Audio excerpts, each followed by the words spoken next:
Welcome, Angry Faithful. Today we're at O'Brien's Bar with Cynthia Anderson.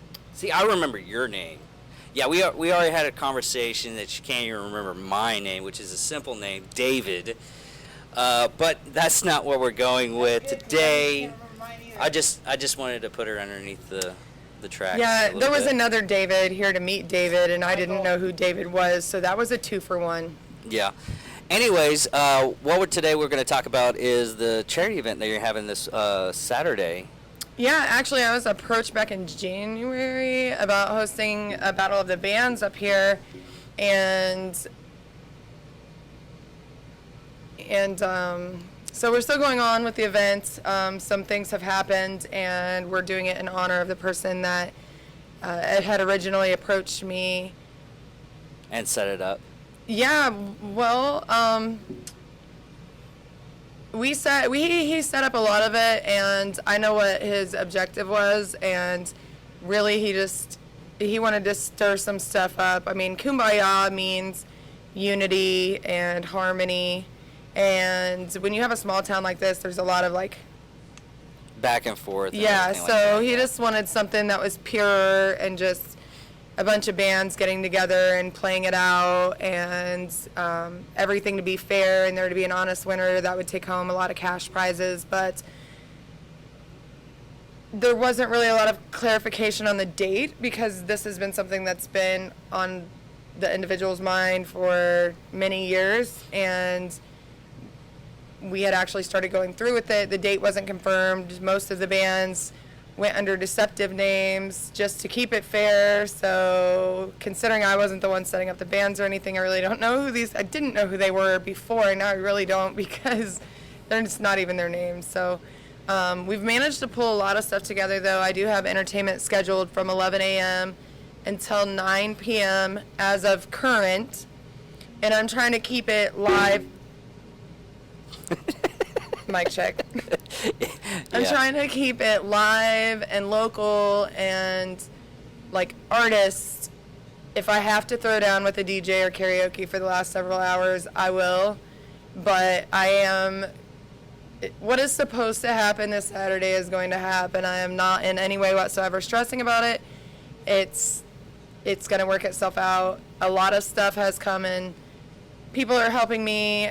We have tool sets, car washes, yard services, cash donations already. We have a little... Basically, you're raffling these things off? We're doing a silent auction. Silent auction? Okay, yeah. Yes, we are doing a silent auction to raise money for the family and expenses that are going to be incurred by the family. It's really just a day of remembrance at this point. We're going to do this annually. He did make it a big deal that he wanted it to be an annual event. So from here on out, it will be an event to not only honor him, but also to bring awareness for people struggling with mental health.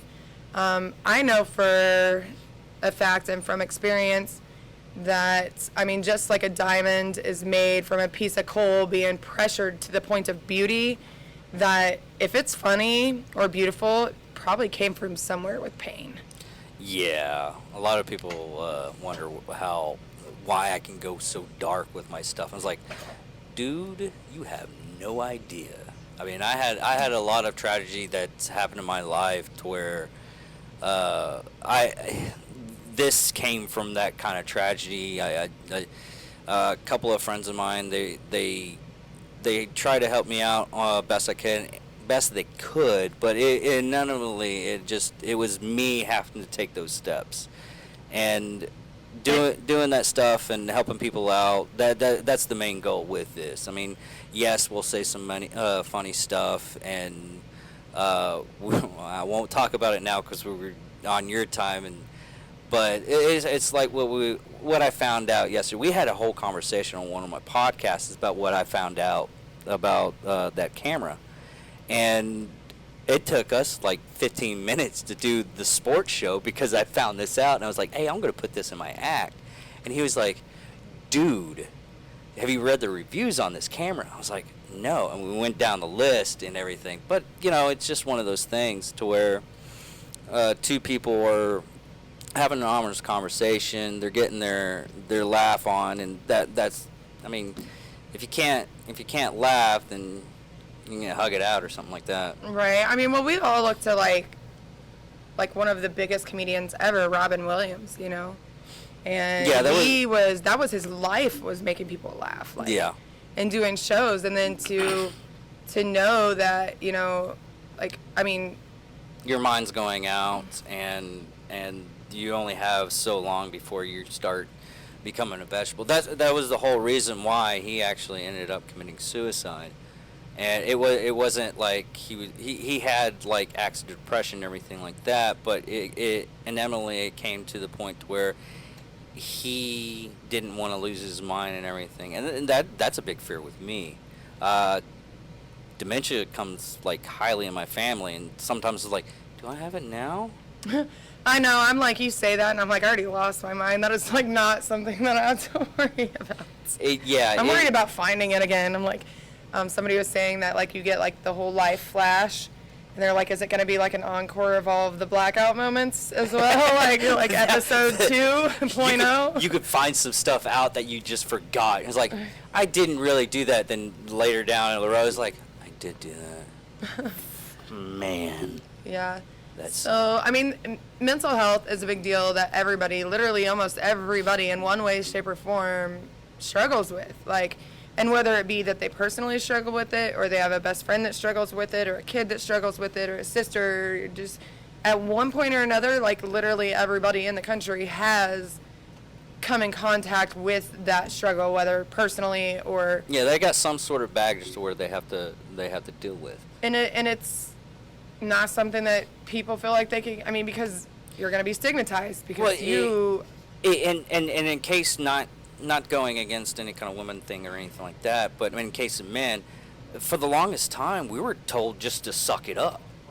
And I've been totally going out after people and everything like that, telling them, hey, you need to go ahead and talk about that stuff. And we're back. Yeah. Now we got to figure out what we're talking about. Oh, we were talking about male mental health, where my co-host, he's a ex grunt, and he's like, yeah, it's very tough for him because of that. Well, and here we go again. Like all of us, like our generation though, that's what we were told. Like my kids, they fell down, they got bucked off of horses, and I'm like, suck it up, cowgirls don't cry. Yeah. That's the generation that we were born and raised in, and that's, everything kind of changed when we started worrying about, oh, you're crying. Our whole situation of life and the way we live has changed, but yeah. Yeah. Anyways, no, you're saying about your kids, how raised on horses and everything. Yeah, like that, I mean, that's how when we grew up, we were, suck it up, or, like, it wasn't, you weren't allowed to, like, it was just, you just keep going, no matter what. Yeah. And now that's just really not how our kids are raised. Okay, well, in defense of some of the stuff, we need those type of people, but we still need those type of people to get help when they need help. I mean, even I had a couple of SEAL friends of mine tell me, and it was like, dude, I wish I went to therapy more often than I didn't, because I mean they're told from point when they actually start training and everything, suck it up, get through it. I mean, I had friends that they ran on broken legs almost. They had like fractured legs, and they was like, no, I'm gonna keep going. I gotta pass this stuff. But that's what the type of person they're looking for. But they haven't been able to get them to shut it off, because they want to deploy. I mean, who doesn't want to go out and just take care of business like that? And I was like, I feel you, but voice of reason, you're gonna have to go with this way. Yeah, I think my cousin did like 7 or 8 tours. I only did like 2 tours, but And he's still over there. Like, he's just a contractor now instead of a. yeah, yeah, I yeah. mean, which still. He works for the company. Yeah. So Saturday, and I don't even know what all of this you're gonna use because we kind of did. No, I'll use all of it. Now, no, the other thing is I wanted you to talk about was that interesting story about the quarter and the penny. Oh yeah. So. Oh, it's kind of personal. Yeah, I was in here. Man. So I gotta watch what you talk about when you talk about stuff. I was sitting in here by myself, and I really wasn't sure as to whether I should I knew that I needed to continue with the event. Like, I knew that. That wasn't even a question. It was I had to have the support of the family to continue the event. But I knew in my whole being that this event was supposed to still happen, and that's why I'm not pulling my hair out because it's 4 days away. Yeah. And I still have 5 time slots to fill. And I know, and I'll fill it regardless. If I have to throw down a DJ or a karaoke, we're going to fill that time. And we have some other little fun things that are just coming to light that we're going to do to help raise funds. There's a lot of people that, okay, so it was a sensitive subject, and obviously when I only had 11 days to pull it off, and 3 of them were spent in limbo of not knowing really what was going on. Within just 2 hours of me finding out, I did reach out and was hey, if I'm going to make this happen, I need to know that it's okay that I make this happen. And it was received, and I was told, do whatever you possibly can to honor Brandon. Do whatever you can to honor him. And this whole week has been kind of Everything's clicking and you don't know how. It's clicking, and I'm not alone. I 100% know that. And so the incident that we were talking about is I was sitting in here and I was like, man, because I'm a go-doer. I'm just gonna go bulldoze through everything and get it done, and then I'll sit back and cry about it or worry about it later. You know what I mean? When it's done. And so I got the permission to move forward, and I started moving forward, and then I was like, man, I don't want to do too much. I don't want to offend anybody. I don't want to, come off in a way that is definitely not what I'm here for. And so I was in here by myself, and I put my phone down on the bar, and I was like, I'm just going to pick it back up again tomorrow, maybe the next day. And I heard change fall, and I turned around because I thought, was I really just spacing out and didn't see somebody come in here? And I looked all the way around, and on my right hand side, probably about 10 to 12 feet away from me, there was a quarter spinning on the ground, and I was like our bar has a ledge, nothing can fall off of it. Yeah. It was it literally just fell out of air. And then I before I even got out of my seat, I started videotaping because I was like, if any other weird shit happens, I might catch it. Some paranormal activity going on in here. We're getting those views. And I didn't even post it, but I was for if something's going on, I'm gonna see it. And I walked over there, and there was the quarter, but there was also a penny, and it just reminded me instantly that song came to my head, a penny for your thoughts, a quarter for your call, and nothing but your mother's love. And I think a lot of us grow up feeling like that. I had a 3 a.m. conversation with my daughter the other day that she feels inhuman because she has never met anybody that gives her butterflies. That butterfly feeling that people describe of love, she's never experienced. And I'm like, thank God, because she's 13. Yeah. No, I get. Well, it's one of those things. It's I had to tell my daughter that. I was like, she was like, well, I'm trying to talk to me. I was like, more just get out there and just talk to the people. If you have those butterfly feelings, you have those butterfly feelings. Well, and I feel it's and more so, I mean, now we're in a generation where everybody's worried about everybody's feelings instead of just suck it up wipe your knees off and quit crying and get on with it. It's everybody's worried about everyone's feelings, but at the same time, families are more disconnected than they ever have been. You used to be able to go to your neighbor's house and get sugar if you forgot it at the store. That's not really something you can do anymore. Not even that. It freaks people out because I'll see someone that's kind of struggling a little bit. We should do this as a mobile podcast. Just randomly knock on people's houses, asking them if we can borrow some sugar. Fuck, I'll do it. I don't care. I got some gear. So we're gonna test this theory, but it is really sad. It really is sad.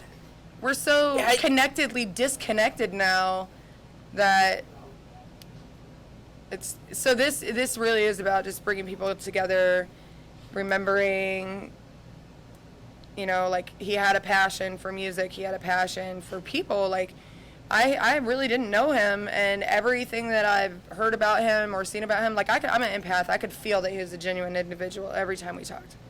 Every single time. I knew he was genuine. But all these people that are coming forward that knew him are like, he was so selfless. Like, so he's given guitars to people. He's done, just everybody remembers him as being this happy, selfless individual. And we definitely need more of that in this world. So this weekend is definitely just about honoring him, sharing memories.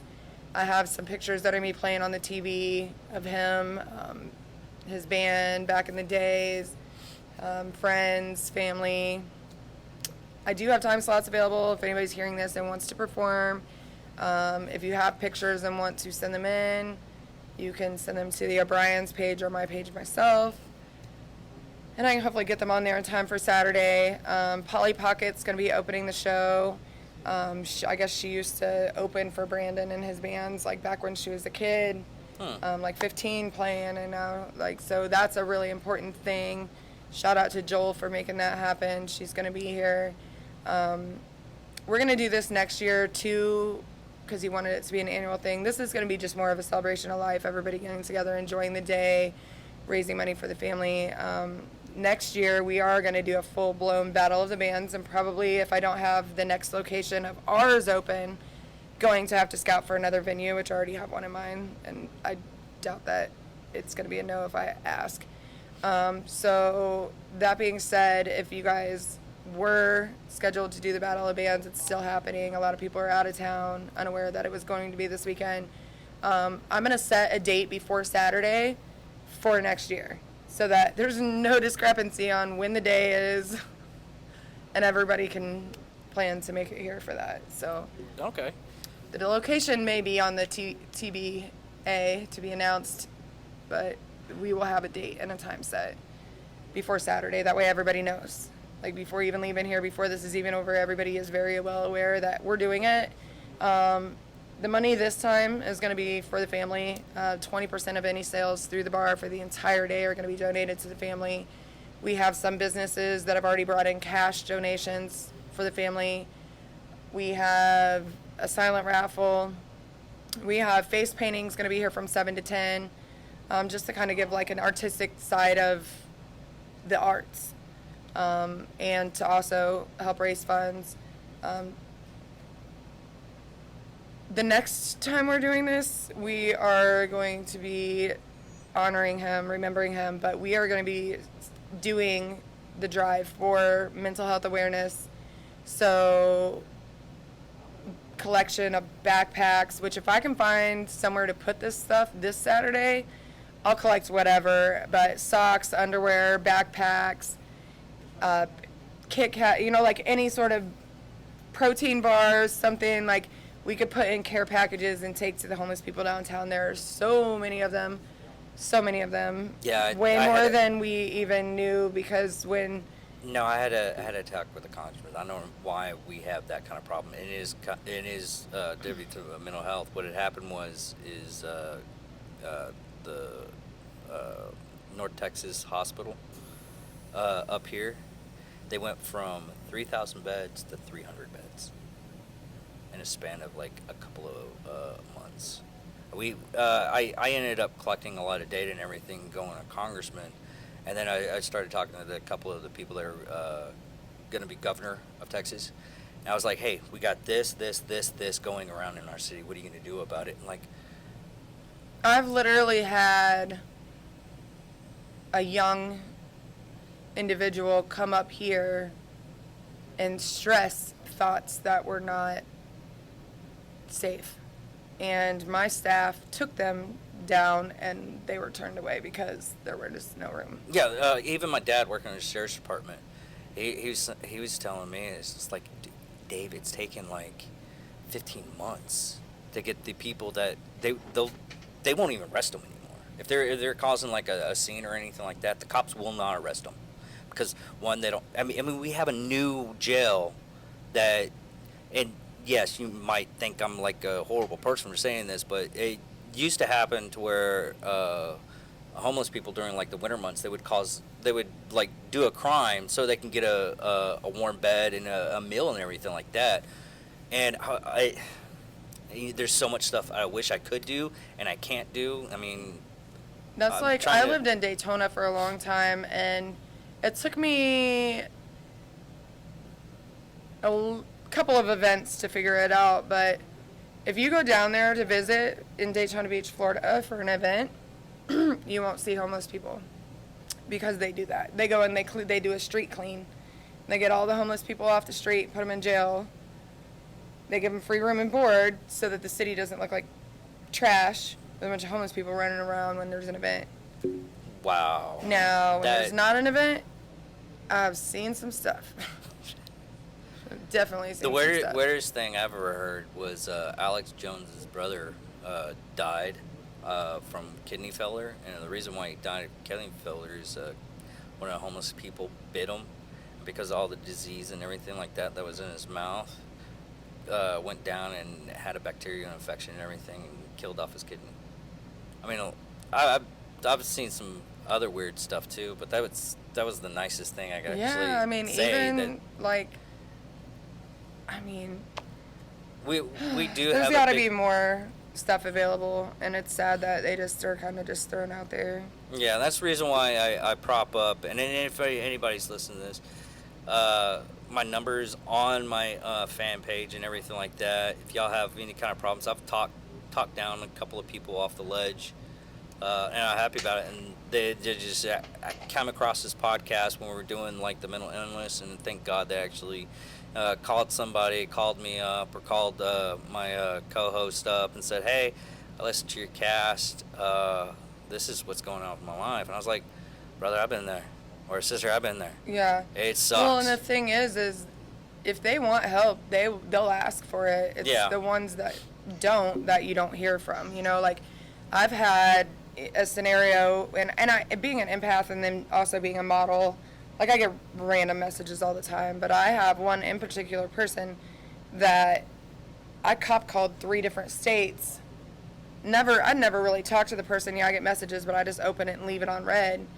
But there was this one message that was alarming to me, and literally, I'm like, where are they? Well, they didn't live in the state that they had on their Facebook, and it took me Yeah. a while, but I tracked them down, and that person is forever grateful. Like, they're an investor now. They take, their release is they go and take scenic photos, so they do scenic photography and investments, and, I thought that when they found him, he was going to be super pissed off at me, but he wasn't. He was grateful because it showed him that, like, strangers that don't even know you care. Like, Yeah. people do care. It's Yeah, just- and it's not the best story I've ever heard. That's a good story too. But the best story I've heard, the guy that played Scotty from the original Star Trek. I don't watch TV. We talked about this earlier. Okay. Can't even do. Okay. Anyways, this actor who played Scotty the engineer off of Star Trek, he got a letter that the person was having horrible thoughts and everything, committed suicide, and he was like, "Hey, just come up to this con." For about 5 or 6 years, she kept on going to this con, and he was happy to meet her. He met her up with her and everything like that. Said hi, made sure that she was doing okay. And about like a year later, she stopped coming, and he wrote her up again and everything, she became an engineer. She was happy. She was, and it was all because he just like, you know what, come up here. Just include them. Yeah. They just want to be included. They want to be invited. Like we don't. And there's more things to do than just drink. Like David, Michael, whatever his name is over there, Michael, David, Michael. Yeah. Mystery. Michael, Mystery. mystery man, and he just comes up to just hang out. Like what he said, he doesn't drink. So I mean, there's a lot. I mean, I don't. We don't. I mean, we got darts, we got asshole, we got cornhole. If we can figure out somewhere big enough to put the stinking board, it's brand new. Nobody's ever used it. You can put it How out. bad? You have to have signs that show people that. Or just out front. I mean, we went to a freaking BRCC event and we started. They had a cornhole. We just started chunking it out with a couple of guys. Right. I was like, I mean, once you get started playing that, you can just keep it outside. And I'm like, what are they doing? We're playing Not cornhole. over here. Oh yeah. I mean, you had to bring it back in after your. We started this Sunday Fun Day. I grabbed a bunch of sidewalk chalk and bubbles, and I had everybody was sitting out on the patio. Literally, everybody that was here was out on the patio coloring with sidewalk chalk and playing with bubbles. It was great. You can't get rid of Like, that. you know, you never know. Yeah. You never know. Like, I mean, we've got dominoes up here. We've got Connects 4 cards. It reminds Pool. me. I still got to get that red flag game. I just imagine it. I mean, Yeah. I might end up with a pin the tail on the donkey some Sunday Fun Day if everybody continues with this whole acting, right? Yeah. It might be a little bit dangerous back in the day, but Just No. Use like good rewards. get like a big board and everything. And use spears.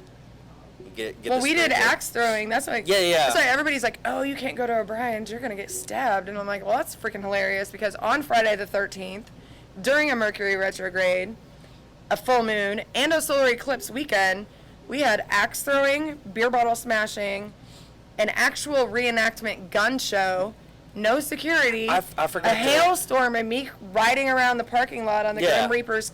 I did. He's like he's 6'9".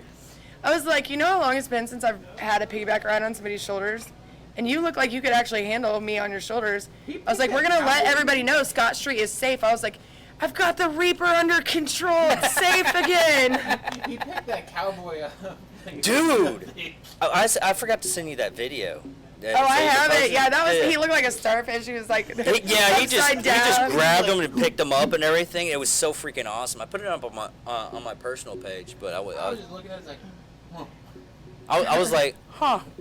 Yeah, we had to call the police department and let them know that the gunshots weren't like really actually safety problems. Like we were just having fun up here. Yeah. Run away. Well, this town has a thing to where you cannot shoot any kind of projectiles. No, It was blanks. in town. Yeah. And I found this out after I know what a code 4 is. Code 4 is all hands back off. Because I was playing paintball in an open field, and my paintball guns at the time looked like real guns. Yeah. Ooh. Yeah, it would have been a bad day for me. I didn't know that those weren't allowed. Oopsies. I have a friend that is a bartender that It's any projectile. we like, may or may not have been in town when it happened. But she definitely has. We call it the solar eclipse tattoo on the back of her leg, which is really just a hole from a paintball gun. I've had one. The low-powered one ran out of ammo, and so she told my 13-year-old to grab the high-power one, which, thank God, the first time my daughter hit her was in the back of the head, but it was a low-powered. So I was really surprised that she was going to do it again. Basically, And she did it what you're again, saying, it's good she almost had a concussion. nothing good- really bad. it's She was a good little that- loopy for a couple of hours. Well, it's good that the high-powered one wasn't the one that hit her in the back of the head, because, man, High-powered for a ones leg are up. usually probably I about got hit with a high 350. power wearing body where I got it was rough. Yeah, those things suck. No, she had a Those hole, things hurt. like a hole in her leg from the paintball. Ooh. I was wearing full body armor. Instantly. I turned the tree. I was like, you're bleeding. I was like, this is a great idea. I told you not to do it. Yeah, let's give a 13-year-old who can't eat. She's like, Mom, I feel so bad. I'm like, no, she asked for it Yeah. twice. Yeah. Shoot me. All right, guys, we're gonna have a great time this Saturday. I do have to go. Yes, she's got to get Boss back to up work and and serve some everything. I alcohol. will say this was Yeah. the longest take. Yeah, it actually It was. was. It was the longest take. I gotta meld these things together somehow. I'll easily. 21 minutes and counting. But anyways, thank you everybody for watching. Check us out on Facebook, YouTube, Rumble, all the places you can possibly find. And thank you for watching. And show up on Saturday and do some messed up stuff that we're gonna have planned up for you. Absolutely. All right. I'm in. We do need volunteers, so Oh, maybe shit. you can